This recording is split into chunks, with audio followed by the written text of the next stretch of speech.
I don't know if any of you are gonna realize what I'm talking about, but do you remember games in the 2000s that had a yellow tint? Or as everybody calls it, the P filter.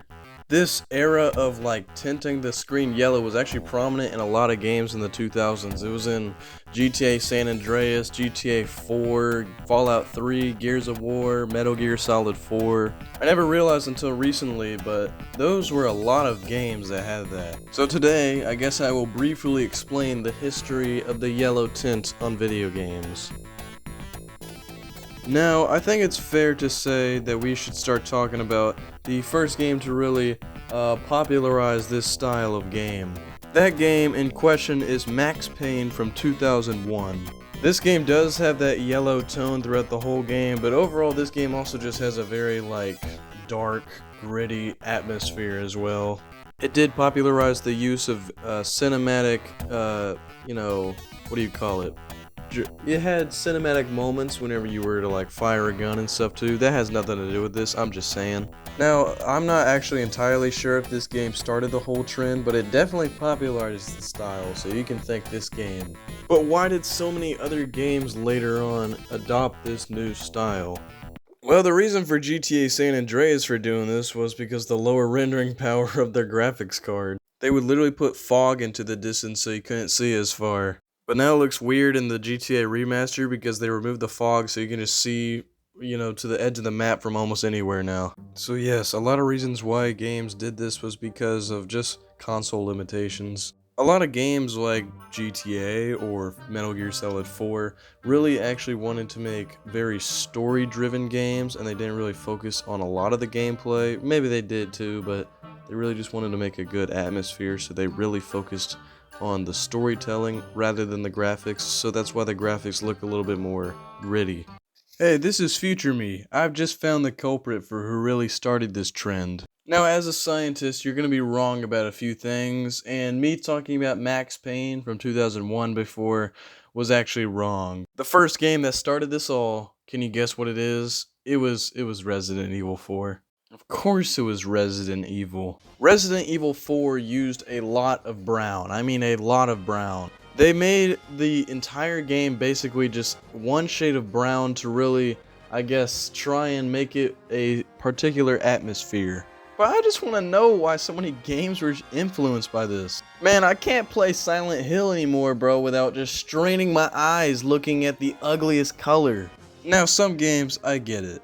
In a game like Silent Hill, whenever you're, in a creepy environment just trying to figure out where you are, the game switches sometimes, some of the older games switch from brown to gray whenever you go to certain worlds. But then in games like Dead Space, where it takes place in more of a sci-fi environment, it does not hold back whenever it just slathers everything in just a brown paste. Like whenever I think of space, I don't think of shit! Not to mention, there's still more great games that use this muddy color scheme.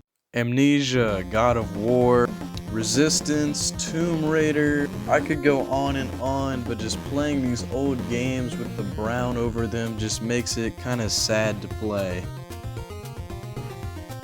Look, man, to conclude, all I can take away from all this is that it is a very, very bad style to make video games. I'm so glad we live in the day and age where we have stuff like the PS5, where we can get games like Spider-Man 2 and stuff like that. Look, you guys know how much I love Metal Gear. I've talked about Metal Gear so much on this channel. My favorite game in the series is Metal Gear Solid 4, and it looks like this, and I can't help but be sad whenever I play the game. Makes me sad, okay? It's depressing, it's not fun to look at. The clips I was just using for Resistance, that in itself is just crazy to me. Look, I really don't care, this is just an unpopular opinion of mine. I don't like it in any game that it was in at all. I don't care if they're going for better graphics or more realistic graphics. I don't care about the gritty, earthy tones to signify the jump to HD. It doesn't matter to me. I just want video game companies to just inject life into their games. Make it act like you put life into this. Make it seem like you really just want this to be the best game. And again, I know, it's for them to just add more stuff into the game, or it's them to just make it seem a certain atmosphere. I get it. But it was prevalent in so many games on the PS2, PS3, Xbox 360, all types of stuff like that. It's even on some games on the Wii. Again, thank God we live in a day and age where we have stuff like the PS5 and Xbox Series X, so we can actually get games that have life injected into them. All those games with just brown and gray and just yellow and sad graphics, it makes me sad playing them, because I really just hate playing games like that. It hurts my eyes, and overall it just takes away from the experience for me. But what do you guys think about this whole situation? Let me know down below in the comments. And yes, I know this is my third short video in a row. You know, I don't know. I just been working on a lot of videos right now, so until then, I'm just getting these ones out, just about short stuff that I find interesting. I really hope you guys enjoy this video. If you did, be sure to leave a like and subscribe, turn on post notifications, and hopefully a new video will be coming out in the next couple of days. And yeah, that's about it. I'll see you later.